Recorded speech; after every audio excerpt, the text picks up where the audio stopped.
Welcome back to Newsmax Now. I'm Miranda Kahn. Earlier today, Senator Ted Cruz hosted a town hall in New Hampshire, which we brought to you live right here on Newsmax TV. For more, here's John Bachman and Prime host J.D. Hayworth with a look at how Cruz is trying to custom tailor his message for the voters of New Hampshire. All right, JD, thanks for sticking around with us. We want to talk a little bit about that town hall that we covered live today here on Newsmax. We were on the air for quite a bit and hope our viewers got a chance to tune into that.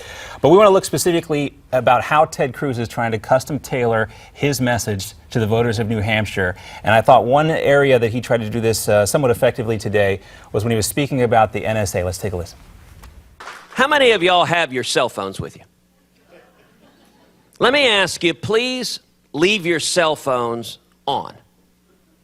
I want to make sure President Obama hears every word we say today. We need to defend the 10th Amendment. All right, so there, Ted Cruz talking about the 4th Amendment, transitioning to the 10th Amendment. But obviously, when you look at the voters in New Hampshire, we talked about Rand Paul dropping out of the race.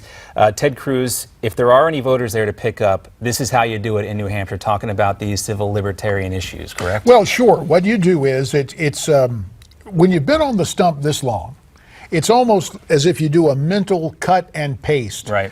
You structure the message for the audience, and obviously what Ted is trying to do is to create a fusion between social conservatives and what we might call the Liberty Caucus, or the libertarian Republicans and libertarian conservatives.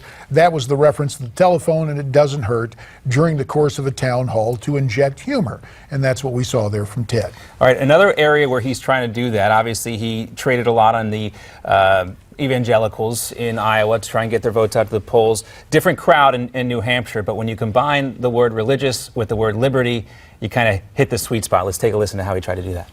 The Obama administration is litigating against the Little Sisters of the Poor, trying to impose millions of dollars of fines on the sisters under Obamacare in order to force the nuns to pay for abortion-inducing drugs and others. I believe that was after the question from the atheist about religious freedom, or maybe right before that question he received. But talking about how the federal government is reaching into the lives of, and it doesn't hurt for the optics here to refer to them as Little Sisters of the Poor, which is their name.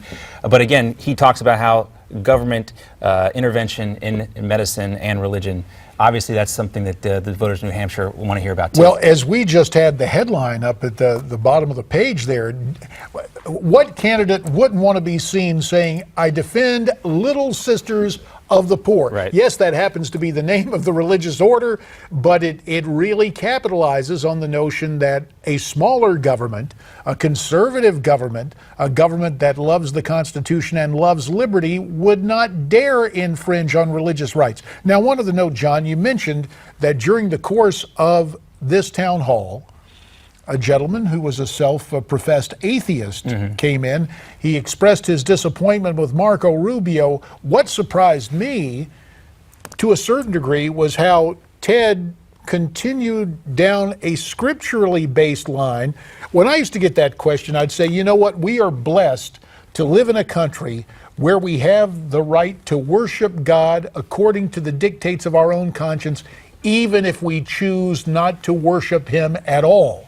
But Ted, again mindful of the coalition he is building, went on to elaborate both a scripturally based and constitutional, historically based response to the guy. I don't know if it's what he wanted, what the questioner wanted to hear, but Ted understands, to the constituency he wants to capture, it was important to lace it with scriptural references. Obviously, Ted understands, Senator Cruz understands the importance of word choice in this one, moving away from freedom of religion to religious liberty.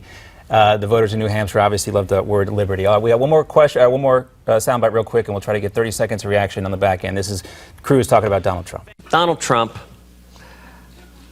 is very rattled right now.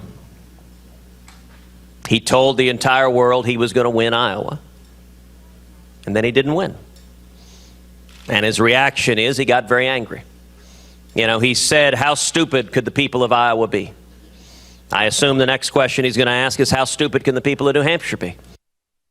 All right, JD, Limited time left. One word answer, one name answer. What position would you rather be in right now? The one Ted Cruz is in or the one Donald Trump is in? Well, I'd rather be where Cruz is. You've won in Iowa. The momentum seems to be with you. But of course, Donald's got all that publicity and a big lead in New Hampshire. Yeah, that big lead, it's his to lose, and we'll see what happens. JD, thanks for being with us. Of course, you can catch JD Hayworth tonight, 8 p.m. on Prime and every weekday night. Great hanging out with you today, JD. Thank you, pal.